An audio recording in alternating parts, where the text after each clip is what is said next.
Madam Chair, let me wrap up by turning to sports as an important part of our cultural and social fabric. And with your permission, Madam, I'd like to show some slides on the screen. Yes, please proceed. Over the years, we've continuously invested in sports, and we've worked hard to increase accessibility and opportunities for Singaporeans to participate in sports. This is because there's nothing like sports that can excite people and bring us together. And our efforts have yielded results. The weekly sports participation rate has increased from 42% in 2011 to above 60%. The opening of the Sports Hub last year has been an additional catalyst to developing our sporting scene. Our athletes now have world-class facilities to train and compete in. Singaporeans too benefit from these facilities. Every day the indoor halls at the Sports Hub were packed with people playing badminton, basketball, netball, volleyball and table tennis. Some community groups have also become a regular sight at the Sports Hub, like the Shenzhong Tai Chi Chuan Association, which you see on screen here, organizing their weekly Tai Chi sessions at the Sports Hub. Last year, there were more than 60 sports events held at the Sports Hub with attendances of nearly 250,000 across all sports venues. This year, we will see an even more vibrant calendar of sporting events. But the key highlight of the year will be the 28 SEA Games in June and the 8 Asian ASEAN Para Games in December. This is the first time we are hosting the SEA Games after 22 long years, and the very first time that we are hosting the ASEAN Para Games. So these are two excellent opportunities for all of us to rally together, to put up a good show and to cheer for our athletes. We will field the largest ever Team Singapore contingent in the history of both games. We are looking at close to 700 athletes for the SEA Games and 100 para-athletes for the ASEAN Para Games. Our athletes are not new to major competitions, but this year the competition will be something special for all of them because they are competing in front of a home crowd and they are bringing glory to Singapore right here in Singapore. And this is why they are going all out, making tremendous sacrifices and putting extra effort into their training. Amongst them is 28-year-old cyclist Dinah Chan. She participated in the last SEA Games in Myanmar. And 3 months before her race, her plans were thrown into disarray because of a car accident. But Dinah bounced back into training within 4 days of the accident, and she eventually won Singapore's first cycling SEA Games gold medal in over 16 years. Until today, whenever she hears a national anthem being played out during her school assembly session, because she's a teacher, she says that she will always remember what it's like to be able to stand on the podium in Myanmar, and she hopes to do so again in Singapore. The same can be said of our para-athletes whose stories truly reflect the triumph of the human spirit. Some of you may be familiar with parasailer Jovin Tan, who is a 3-time Paralympian. Born with cerebral palsy, he picked up sailing at the age of 15. Even though he cannot swim, he picked up sailing. And he used to require assistance to get in and out of his boat, like you see in the screen. But during a training session, with the help of his coach, he learned how to crawl from his wheelchair onto his boat all by himself, so that he can be fully independent and he will not need to rely on volunteers. It may seem like a very small thing, this is not about the race, it's really about getting from your wheelchair to the boat. But it shows the tremendous resilience and spirit that our athletes have in wanting to be able to excel at what they do. And that's why Jovin also is training very hard for the upcoming ASEAN Para Games in December. Just as our athletes are raising their games, Sports Singapore is also doing everything it can to support them. Take archer Tan Si Lie, for example. He's a student at NTU, but has taken time off to train full-time for the SEA Games. We're providing him with enhanced training assistance grants to support his full-time training load, and also additional program support for overseas competitions. This has allowed him to train freely without worrying about the cost of these overseas trips and also his archery equipment. He is not the only one enjoying such support. Altogether, we have close to 400 athletes on what we call the Final Push program to provide additional resources and support to our athletes so that they can focus on their preparations for the Games. So the government is doing its utmost to support our athletes. In fact, if you speak to some of our veteran sports administrators, they will tell you that this is the most comprehensive preparations that we have done so far for our major games. But the biggest support and motivation that our athletes can get is from Singaporeans directly. So I join members like Mr. Seah Kian Peng and Mr. Arthur Fong in calling on Singaporeans to rally together and get behind our athletes. And there are many ways to show support. The first, of course, is to come for the games. Make sure you attend and cheer for our athletes during the competitions. And that's why we have ensured that half of the events at the SEA Games are free, and the prices for the ticketed events are kept affordable, as low as $5, with additional concessions for students, senior citizens, and full-time national servicemen. We have also reached out to friends and families, members of Team Singapore athletes, who will be able to purchase discounted tickets through their respective national sports associations. And I'm happy to report that the ticket sales so far have been progressing well, and I would urge everyone to get their tickets soon because they may well be sold out before too long. I also want to call on employers, be it in the public or private sectors. Employers, please grant your staff time off to attend the games so that you can show your support too. In the words of our national sprinter Calvin Kang, support from Singaporeans is important because this is home, and home is where the heart is. Right, so the Games will be a rare opportunity for Singaporeans to come together and show that we are part of one Team Singapore. And I would call on everyone to show their support wholeheartedly. We had a glimpse of what it means to have such strong home ground support last weekend, when 40,000 people came together to mark the 90-day countdown to the SEA Games, and we unfurled the largest ever Team Singapore flag on Orchard Road. Our SEA Games merchandise store has also been well received. It's very popular. The items, more importantly, have been created with a social cause, as was suggested by Ms. Penny Low. Amongst them are acrylic paintings and tote bags produced and packaged by trainees from Mines and SCORE. And there are also Braille gel bracelets produced to help raise awareness for the visually impaired. And I'm glad to say that part of the sales proceeds will go to the Sports Cares Foundation and the Straits Times Pocket Money Fund, so they will be supporting a good cause. Over the coming weeks, we will be stepping up our engagement activities all over Singapore. We will dress up our housing estates and key buildings with Team Singapore banners. The Games torch will be traveling to communities and schools as part of our engagement efforts to create even more awareness and excitement. One activity which has proven to be quite popular is the Make a Nila initiative. Nila is the mascot for the Games, and in every Games there will be a mascot, and the podium finishers will get a stuffed toy representing the mascot.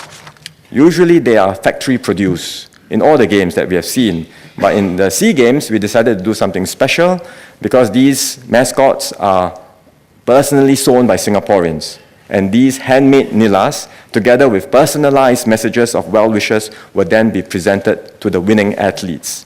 So that's an activity that you can engage in the community, and it's been very popular. In all our engagements, we also aim to link our athletes closer with the schools and communities they come from, in order to strengthen that sense of connection with our athletes. So when Singaporeans cheer for a Team Singapore athlete, it's not someone distant that they read about in the newspapers or watch on TV, but it will be a person we can all connect with, someone who has gone to the same school as us, or someone who lives with us in our neighborhoods. In short, we are celebrating our own hometown sporting heroes.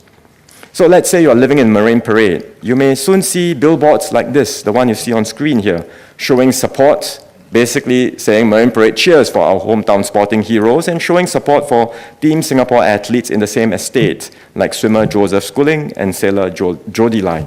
And we are doing this in all our HDB estates and HDB towns. We hope Singaporeans will join us in all of these activities. Some may wish to do more and have done so, and in particular, I would like to acknowledge the contributions of our volunteers, whom we call Team Nila. We started this call for volunteers 2 years ago, and the response has been overwhelming. It's far exceeded our targets. We now have about 17,000 volunteers for the SEA Games and 6,000 performers for the opening ceremony of the Games. They come from all walks of life, and they are committed to giving their time, energy, and passion for our successful Games. One of the volunteers is Mr. Tang Chun Tak. In fact, he's one of the rare volunteers who's been involved in all the editions of the Games hosted in Singapore. 1973, 1983, 1993, and now this year. He was a first aider in the 1973 and 83 Games. He helped to coordinate the work of the Red Cross in 1993. And this year, instead of donning his Red Cross uniform, he has decided to take on the role of a media relations officer, putting the skills he has honed in over 30 years with the civil service to good use. And I can attest to the skills that he has because, in fact, I met him when I was a very young officer working in the Ministry of Finance. He was my colleague, and I think he would certainly make a lot of contributions to the Games, and with the dedication and passion of volunteers like him, I'm confident that we can ensure a positive experience for all Singaporeans and for our friends from the region. Madam Chair, the SEA Games and the ASEAN Para Games will no doubt be the highlight of our sporting calendar this year. But at the end of the day, when the crowds leave and when we bid farewell to our regional neighbours, it's what we leave behind that matters more. So what is the legacy that we want to leave behind? And one important legacy is to further strengthen the culture of sports among Singaporeans. I'm sure the SEA Games will spark interest in sports. We'll have more people coming to cheer for Team Singapore, more students and volunteers getting involved, more people participating in sports. But all this should not just be a short-lived, temporary phenomenon. How do we sustain the momentum? I think the best way is to step up our initiatives and programs under Active SG. We've started this as a national movement for sports. We've provided a $100 credit to all new members. So far, more than 700,000 have signed up for Active SG. About 3 in 5 members have used their free credits to book facilities and join sports programs. And through Active SG, we have enhanced our sports facilities and introduced new and innovative programs at our sports centers. So utilization rate at our gyms, our pools, our sports halls have increased by about 30%. And it's very encouraging to see not just existing members, but also new converts to sports. Take the example of Mr. Sujimi Muhammad and his family. Like many Singaporeans, their typical weekends would be spent on watching movies, going out to eat, or shopping in the mall. That's before Active SG. As he puts it, in Singapore, it's very easy to just go out and makan, or check out the latest mall. You need to consciously tell yourself that you need to do something different. Now, with the improvements we've made through Active SG, Mr. Sujimi and his wife bring their children to the Jurong West Swimming Complex every weekend, and they are enjoying a more active, healthier, and may I say, happier lifestyle. Mr. David Ong asked how Active SG can complement the school sports ecosystem to nurture the sporting habit from young. And this is indeed a key area of focus for us in the coming year. Active SG's partnership with schools involves programming at several levels. First, we will continue to ramp up our school holiday sports program. These holiday sessions expose students to a variety of new sports like archery, football, futsal, floorball, inline skating, and ultimate frisbee. When we first piloted this program, we weren't sure about the response, especially for the sessions in the September holidays when it was close to the year-end examinations. But we were pleasantly surprised because many of these programs ended up being oversubscribed, not just by the children, but also by the parents who participated alongside their kids. So we will build on this and also the strong interest among the schools that are partnering us for the SEA Games to roll out even more programs in the coming year. Active SG also works closely with some schools to broaden the opportunities for their students to participate in sports. I know you hear feedback from time to time that students do not get a chance to play sports in school unless they make it to the school team. I should say that this is not new because even when I was in primary school in the late 70s and early 80s, I remember I wanted to play football, but I was not good enough to make it to the school team, so I could not join the CCA, or then they call it the ECA. Right? But our schools are better equipped today, but I can appreciate that it's not always easy for them to accommodate every request for involvement in sports. So what we are doing in Active SG is to complement the school offerings and provide even more opportunities for young people to get involved in sports. For example, in Serangoon Secondary School, with the support of Active SG, students now have a chance to play floorball, even though it's not offered as a CCA. At Cedar Girls Secondary, the athletics team now uses a training facility at the Kallang Practice Track. So with the support of Active SG, we provide coaching expertise and programming assistance to the school, and in such a way that students who are not part of the school athletics team can now also participate in track and field activities. Active SG will also look at starting more competitive leagues among the schools. For example, we recently partnered the Basketball Association of Singapore to organize a developmental league. This was for the teams that did not qualify for the national round of the B Division Inter-School Basketball Championship. Each team could also field more players than usual. They can field up to 15 instead of 12.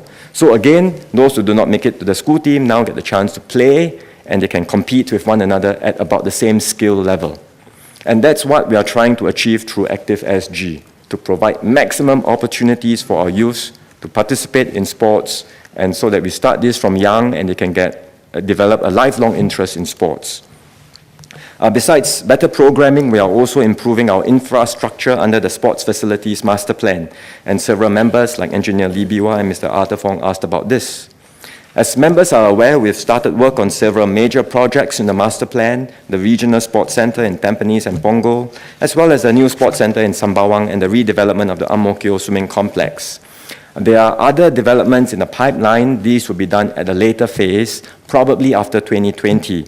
And this is really part of a broader phasing of public sector infrastructure projects due to the constraints we face, especially in terms of foreign workers. But in the interim, before the new towns or the new centers are ready, we will step up our programming efforts in these areas, and we will do that in Yishun and other estates as well. Our investments in new sports facilities are also necessary for another important goal, which is to break down the barriers that often prevent people with disabilities from participating in sports. And Minister of State Sam Tan spoke about this just now, and as highlighted by Ms. Penny Low, the ASEAN Para Games offers us a very good opportunity for us to leave behind a real legacy for participation in disability sports in Singapore. That's why we formed the Committee for Disability Sports, which is chaired by MOS, which will tackle the longer-term issues needed to raise participation in disability sports and for more people to get involved. We want sports to be inclusive so that all Singaporeans can experience the benefits of an active and healthy lifestyle.